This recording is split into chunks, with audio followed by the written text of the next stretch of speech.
Good morning, children. Hope you might have completed your activity and the PDF answers, writing the answers of the PDF. See the video and understand the lesson and try to do the activities. Okay. Now let us start with the next chapter, that is electricity and circuits. This is the fourth chapter of the second semester.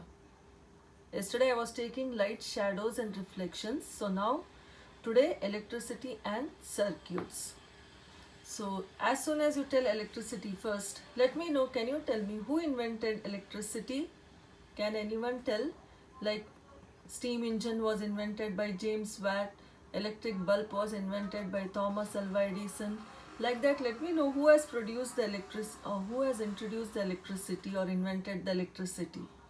Yeah, he is Benjamin Franklin.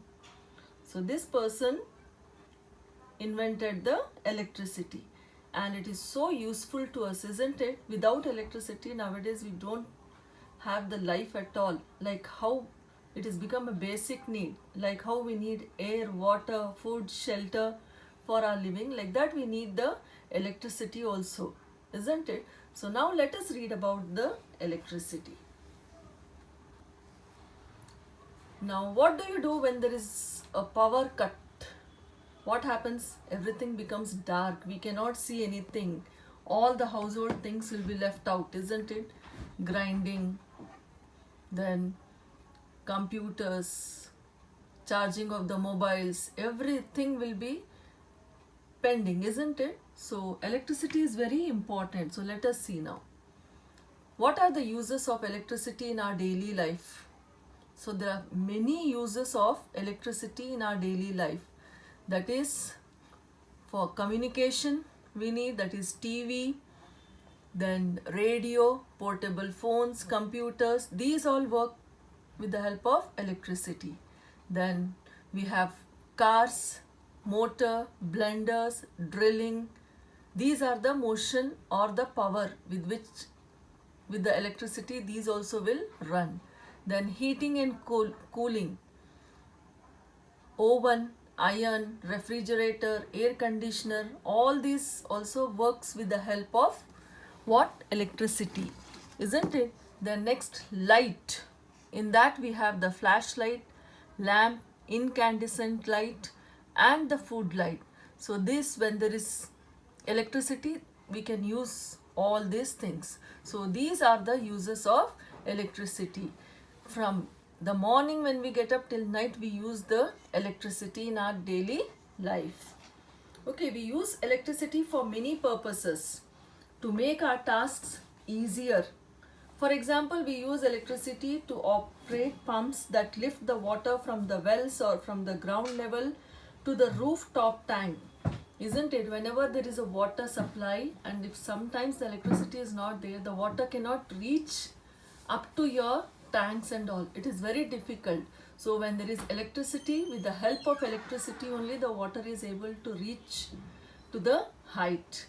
So a lot of problems will be there. There won't be sufficient water. We cannot take the water. Lot of problems will be there when there is no electricity. Then other than this, what are the sources or purposes for which we are using the electricity? Can you tell me one by one? So here, first of all, for lighting. We use electricity first of all for the lighting. That is, in a house we use as light, in the offices, on the roadsides. You might have seen in the night also, when you walk on the highway roads or when you are coming out of your homes, it looks like a day, isn't it? Everywhere the lights will be there. If there are no lights, then what happens? We are not able to walk, isn't it? So we are able to travel to any part of the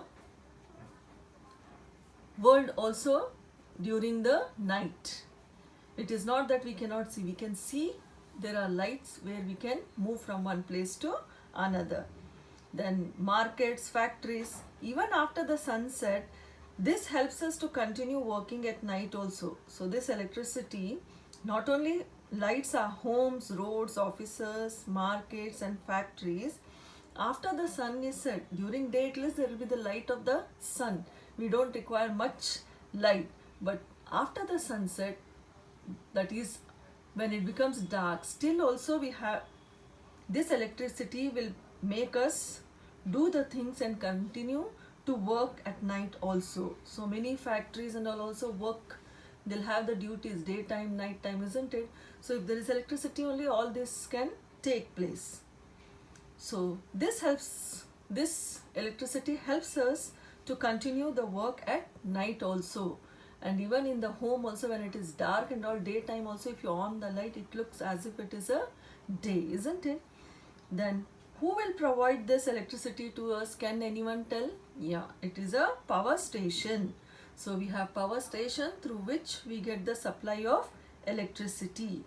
Supply of electricity may fail or it may not be available at some places.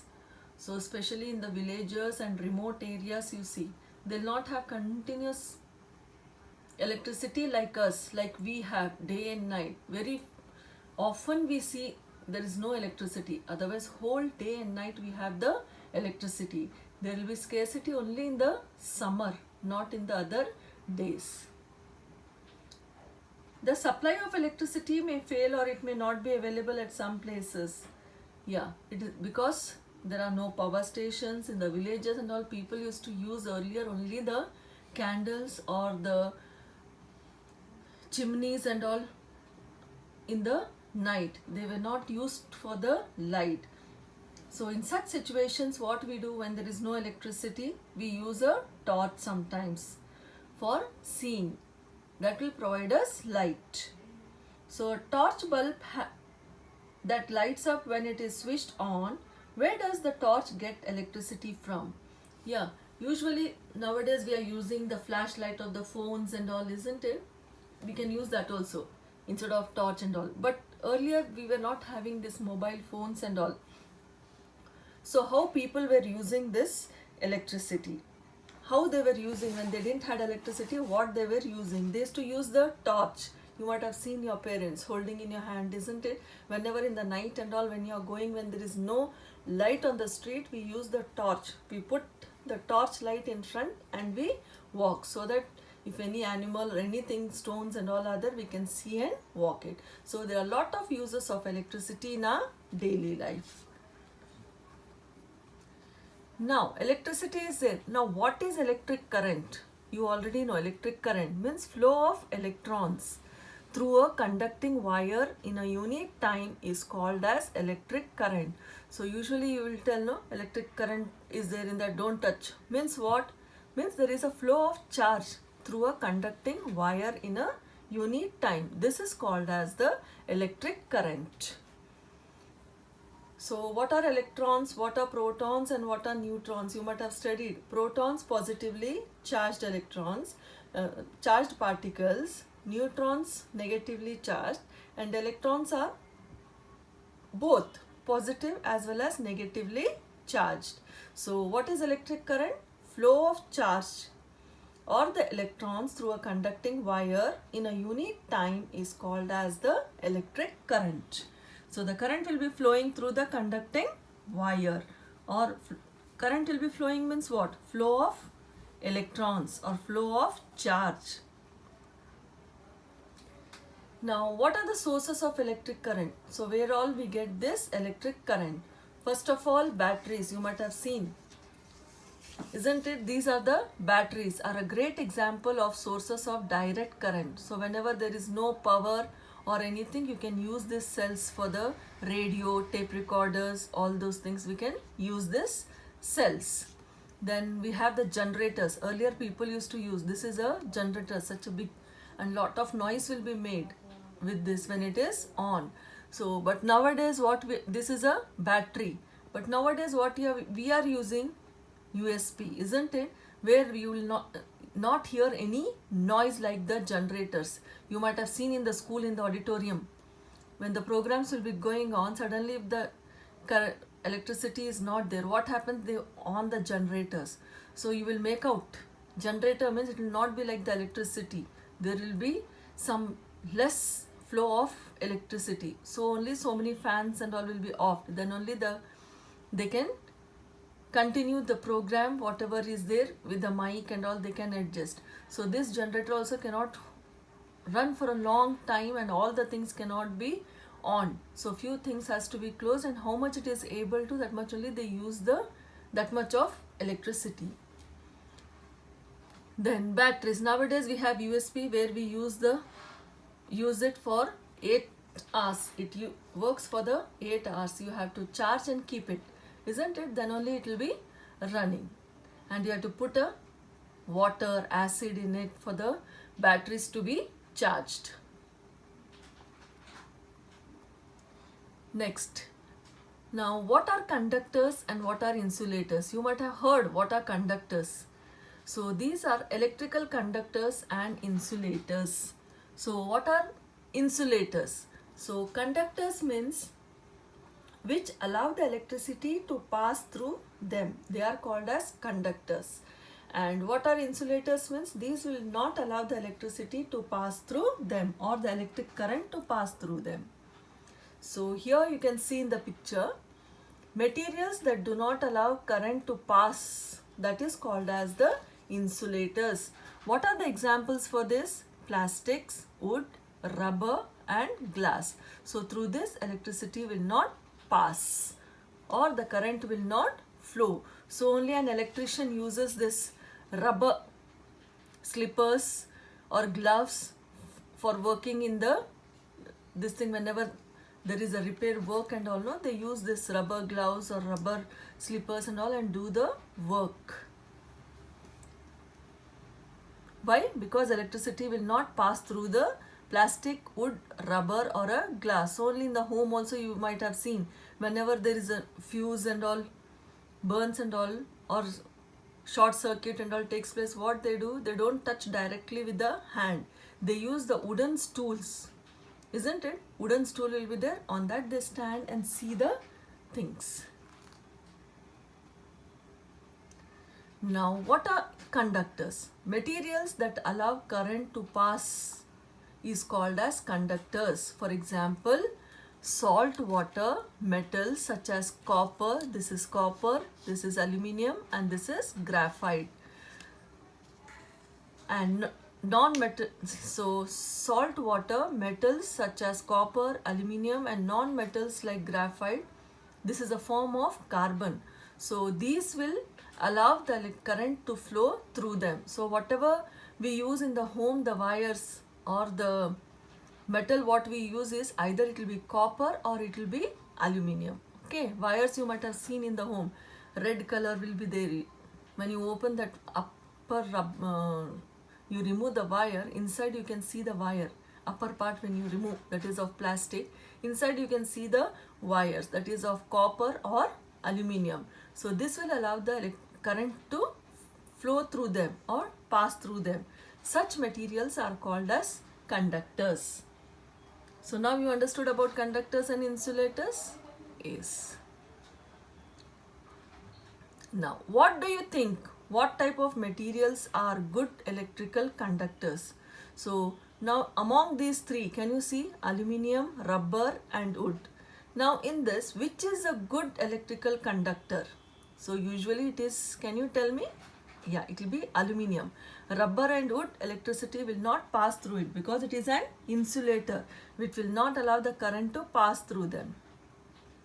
How is electrical energy produced in a cell? You might have already seen a cell. Where all we use this cell? In the toys we use in the remote, we use in the wrist watches. All these things we use the cell. Now you see here, when electrodes are placed in an electrolyte, so here in the figure you can see here, these are electrolytes, these are the two electrodes. So one is copper and another one is zinc. So copper is positive and zinc is negative. The production of electricity is by chemical reaction that changes chemical energy into electrical energy. So how electricity is produced here? Chemical energy or the chemical reaction will change into chemical energy into the electrical energy. So this chemical reaction that will change the chemical energy into electrical energy. So here there are two electrodes. Positive electrode is copper, negative electrode is zinc. So these are the two electrodes. They are placed where? In an electrolyte. So what is produced here? Electricity is produced. How electricity is produced? By the chemical reaction. So what is that chemical reaction? That is that chemical reaction will change the chemical energy into an electrical energy. How? With the help of this. Can you see here? Bulb.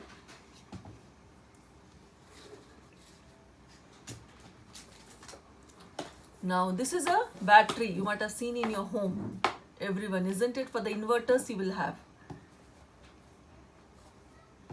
Now by batteries, there are two types of batteries. One is primary battery, another one is secondary batteries. So primary batteries, electrical energy is from the chemicals inside them. Can't be charged. Example, dry cells and simple voltaic cells. So here what are primary batteries means? These are electrical energy is from the chemicals. How you will get the electrical energy? From the chemicals inside them, and they cannot be charged like dry cells and the simple voltaic cells. So whenever this chemical is over, we have to throw that cells. Again you have to replace it with the new cells. You might have seen in the toys, in the remotes, or in the AC remotes and all. What happens when the charge is over? It cannot be charged once again. When the chemical is over, its charge will be finished. So you have to replace those dry cells again. You cannot charge and use it like how you use for the battery you use for the phone and all, no? Like that we cannot use it. Now secondary batteries, electrical energy produced by chemical reaction within chemical reactions are reversible, hence energy is stored and can be charged. That is lead accumulator and nickel and iron accumulator. So here what is secondary batteries? Here this can be charged again. If the chemicals are over inside it, chemical reactions are reversible. Hence energy is produced here and these can be charged again. So primary batteries, they cannot be charged. Secondary batteries can be charged. And here electrical energy is from the chemicals inside them. Once the chemical is over, the cells has to be replaced. But here in the secondary battery, it is not like that. It is reversed. They can be charged. For example, what we have seen here, lead accumulator and nickel and iron accumulator. So here these are the primary cells. Can you see in the picture? These are primary cells and these are secondary cells. So can you tell me now where the primary cells are used? Primary cells are used in torches, wall clocks, toys, etc. Whereas secondary cells are used in mobile phones, car and batteries. That is the difference between primary cells and the secondary cells. So all the small things we use the cells. Where it is heavy we use the secondary cells.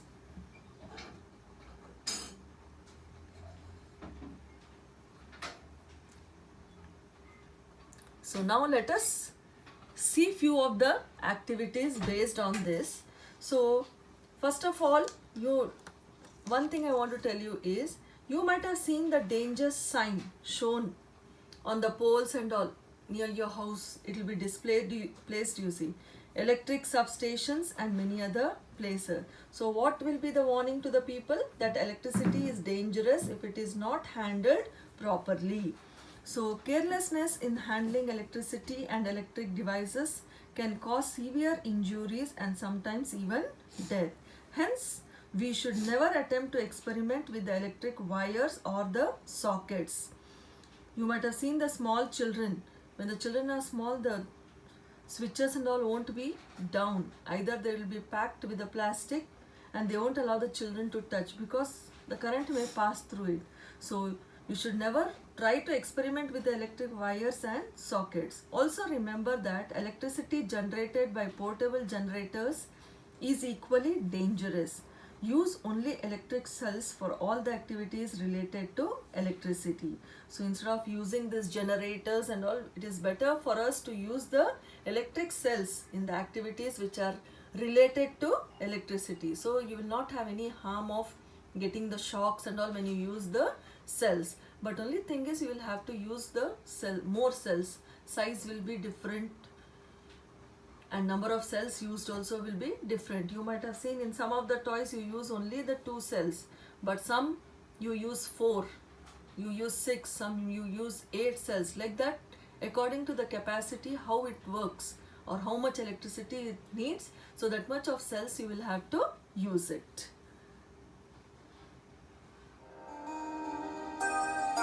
Oh no! A power cut again? It's so dark all of a sudden. I cannot see anything around. There you are. Now you can see. Feeling better? Yes, thanks. But how are you able to produce light? All the lights in the house have gone off due to the power cut. I use electric cells to produce light. Really? Electric cells, huh? Are you as curious as Sunny is? In this lesson, you will learn to identify the parts of an electric cell and explain the structure of a torch bulb. At the end of this lesson, you will be able to identify the parts of an electric cell and describe the structure of a torch bulb.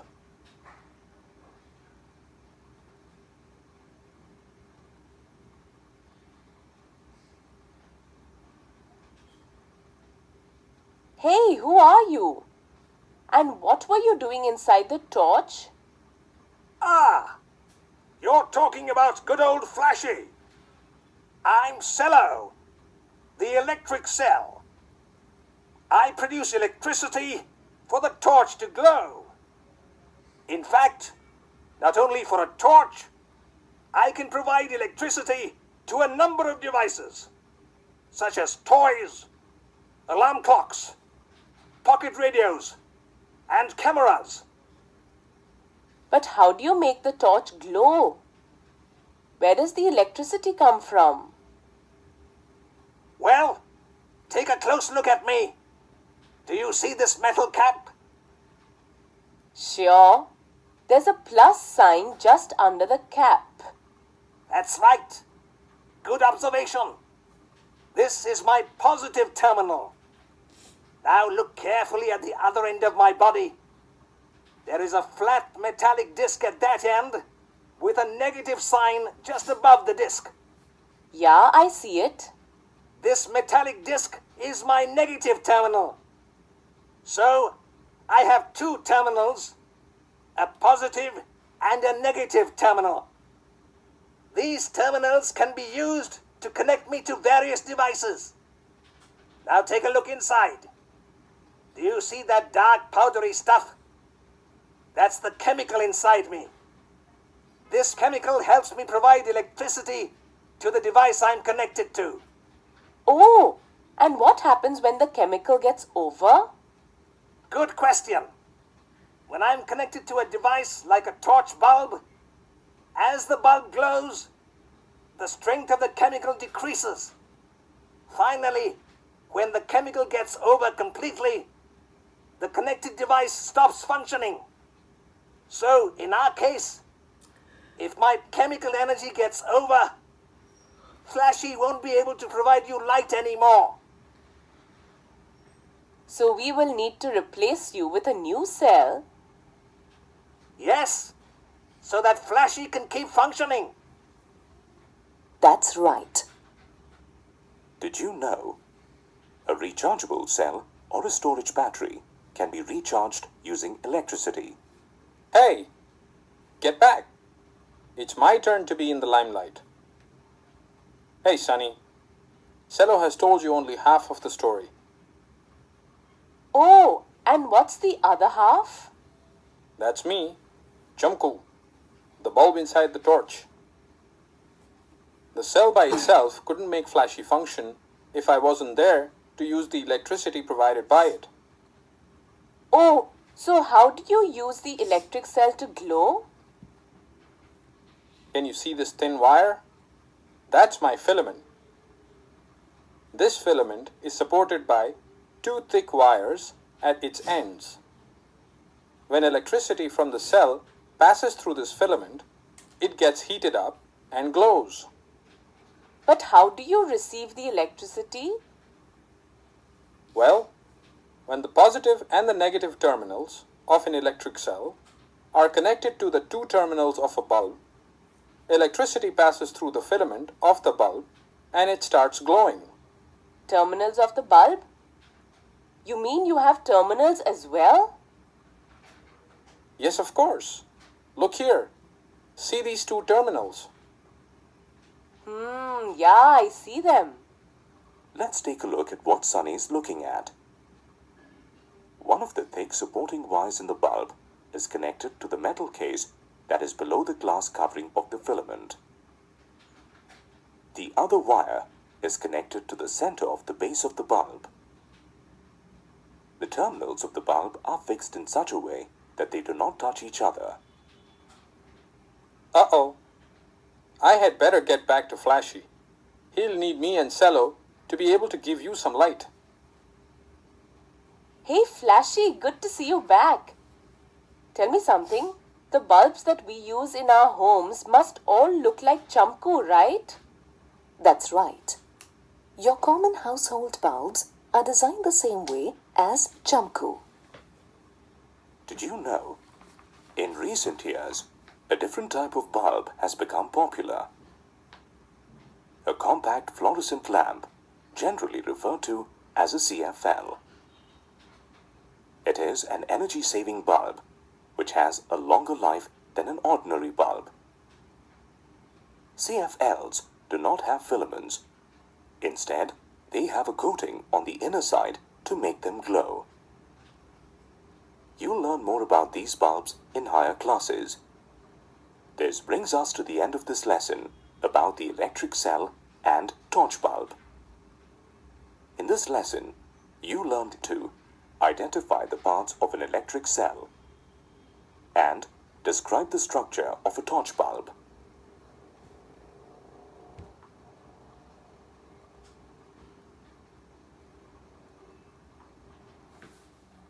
A bulb connected to an electric cell. Let us try to make an electric bulb light up using an electric cell. But how do we do that?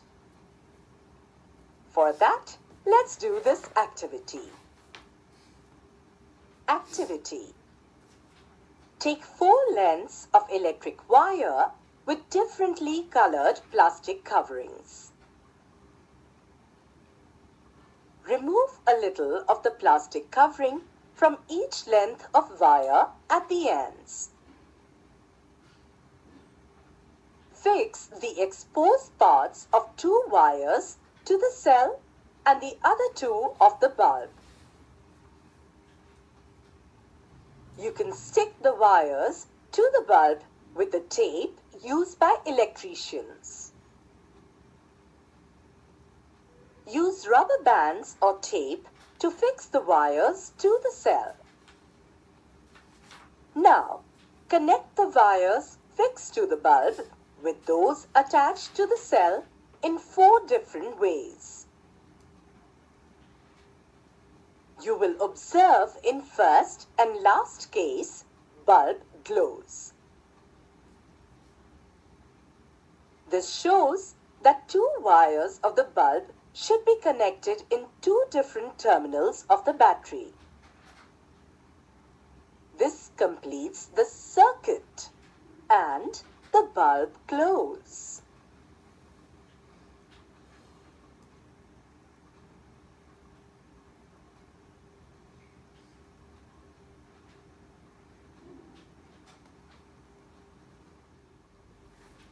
Children, just now you have seen the activities, that is activity 1 and activity 2 in your textbook. It is there on the page number 117. So you can try to do this. A bulb connected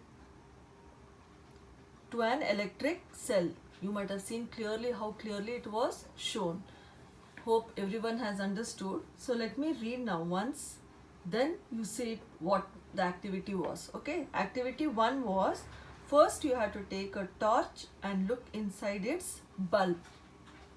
You can also take out the bulb with the help of your teacher. What do you notice? Do you find a thin wire fixed in the middle of the glass bulb? Can you see here in the figure also you have? And already I have shown you in the video also. Do you find a thin wire fixed in the middle of the glass bulb, that is in the figure 12.2 you have? And B, A and B, both the figures are there, that is the torch bulb and its inside view it is given there. Now switch the torch on and observe which part of the bulb is glowing. The thin wire that gives off light is called a filament. So already you can see in the figure what is a filament. The thin wire that will give off light is called as a filament of the bulb. The filament is fixed to the two thick wires which provide support to it. It is shown in the figure. I have shown you already in the video. One of these thick wire is connected to the metal case at the base of the bulb. The other thick wire is connected to the metal tip at the center of the base. The base of the bulb and the metal tip of the base are the two terminals of the bulb. Isn't it? One is positive terminal and another one is the negative terminal. So in the bulb you have a filament as well as you have the two terminals are fixed in such a way that they do not touch each other. The electric bulbs used at home also have similar design. So in the home also you use the bulbs. So you have in the bulb what you have? Two parts you have. One is filament and another one is the terminals. So here terminals I told you in the cell they have to be connected one to the positive and negative. But here in the picture it is shown what are terminals in the bulb. These two terminals are fixed in such a way that you do not touch each other. The electric bulbs used at home also have the similar design. So this type of bulbs only you have at home. You can see it. Thus both the electric cell and the bulb have two terminals each. Why do they have the terminals? So why they'll have the terminals here? Already we have done that activity, isn't it? Why they'll have this thing terminals? One thing you have to keep in mind is you have to take a caution that never you have to join the two terminals of the electric cell without connecting them through a switch and a device like bulb. If you do so, the chemicals in the electric cell get used up very fast and the cell stops working. So these terminals, now already why do we have these two terminals? We have two terminals, one is positive and one is negative, isn't it? They have to be connected to the bulb, then only the electricity will be passing through it. So what happens if you join both the terminals of the electric cell without connecting them through a switch and a device like bulb? All the chemical which is there in the electric cell will be used up very fast and the cell will stop working. So only this must not be electric cell must not be connected without connecting through the switch or a device like bulb. So did you understand now? Okay. Now the next activity is bulb connected to an electric cell. Now just now here it is an activity, a bulb connected to an electric cell. So first what you have to take is, let us try to make an electric bulb light by using an electric cell. So how do we do that? So how we are going to do it? Just now you have seen in the video activity, isn't it? What all you need? First of all, you have to take 4 lengths of electric wire with differently colored plastic coverings. Remove a little of the plastic covering from each length of wire at the ends. This would expose the metal wires at the end of each length. So already you have seen in the video, isn't it? When you remove the upper covering, you can see the wires inside. So now fix the exposed part of the 2 wires to the cell and the other 2 of the bulb as shown in the figure. Here it is shown already in the figure. This is a battery, this is a bulb, these are the 4 wires what we are using. So electric cell with the 2 wires attached to it, you can see in the figure. Now you can stick Now you can stick the wires to the bulb with the tape used by the electrician. So you might have seen in your home, whenever the electrician comes to the work, they'll have the tape. Electrician's tape only will be different. Use the rubber band or a tape to fix the wires to the cell, as it is shown here also in the figures. You have to use the rubber bands. Now connect the wires fixed to the bulb with those attached to the cell in the different ways. For each arrangement, find out whether the bulb glows or not. So in the textbook it is given 6 cells are there. Here it is given only 4 cells. This is the first one where the bulb is glowing. This is the second one where the bulb is not glowing. This is the third one again where the bulb is not glowing. And here this is the fourth one where the bulb is glowing. So in this all the 4, first and the fourth, the bulb is glowing because they are connected to the terminals, to the positive terminal and to the negative terminal and to the bulb, terminals of the bulb. So write yes or no for each arrangement in your book. So here in your textbook also it is given 118 page number, different arrangements of the electric cell. So you have to write yes or no for that. So now carefully look at the arrangements in which the bulb glows. Compare these with those in which the bulb does not glow. Can you find the reason for the difference? So now here only you see. First one, here the bulb is glowing. Why? The wires are connected. Here you can see clearly, here one of the wire is not connected, so the bulb is not glowing. Here also the wire is not connected, so it is not glowing. Here everything is connected, so it is a complete electricity is passing through it. So you can see that a bulb is connected to an electric cell. So in the textbook also you have it, which you have where the electricity, whether the bulb will glow or no, you have to write it. Now carefully look at the arrangements in which the bulb glows. Compare this with those in which bulb does not glow. Already I have shown you now in the activity. When it is completely connected, all the wires are joined to the positive and the negative, then only the bulb will glow. If one of the wire also is been not connected, the bulb will not glow. So that is the difference we find in this activity. Keep the tip of your pencil on the wire near one terminal of the electric cell. For the arrangement in the figure 12.5, move the pencil along the wire all the way to the bulb. Now from the other terminal of the bulb, move along the other wire connected to the cell. Repeat this exercise for all the other arrangements in figure 12.5. Did the bulb glow for all the arrangements in which you could not move the pencil from one terminal to another? Yeah. Now you can see here. Here also only in 2 the bulb will be glowing. 6 are given. Different arrangements of electric cell and bulb. In the textbook it is. You can do it. In the A it is completely connected. So here the bulb will glow.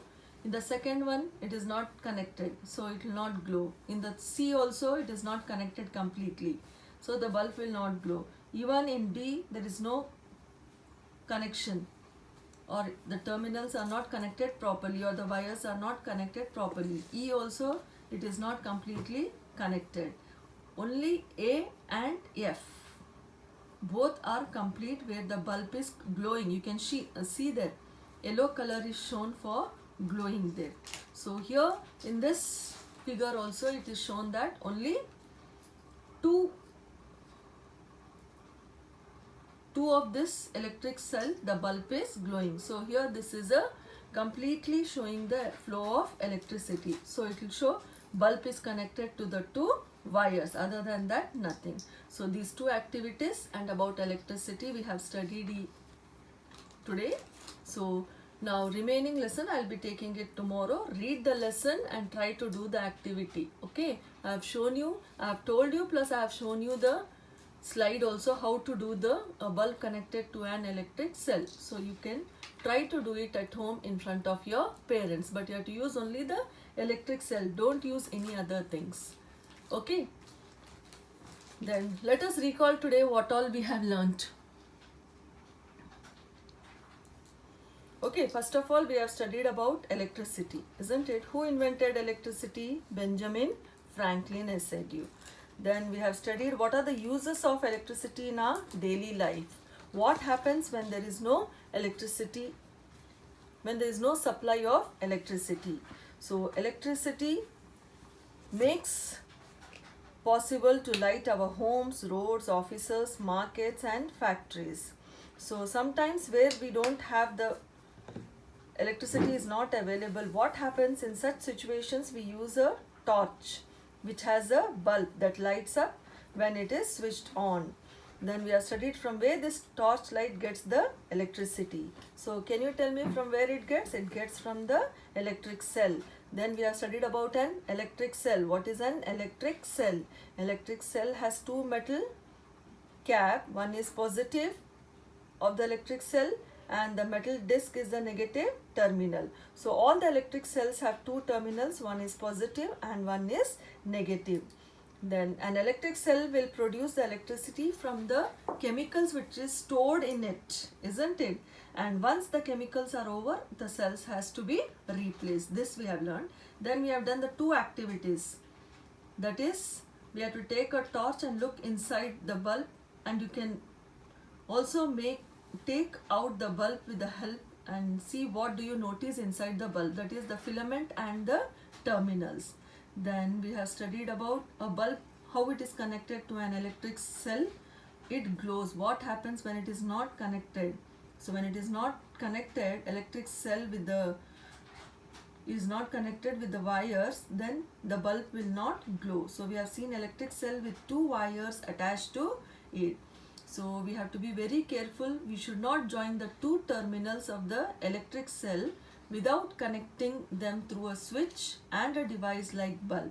If we do so, what happens? The electric cell gets used up very fast and the cell stops working.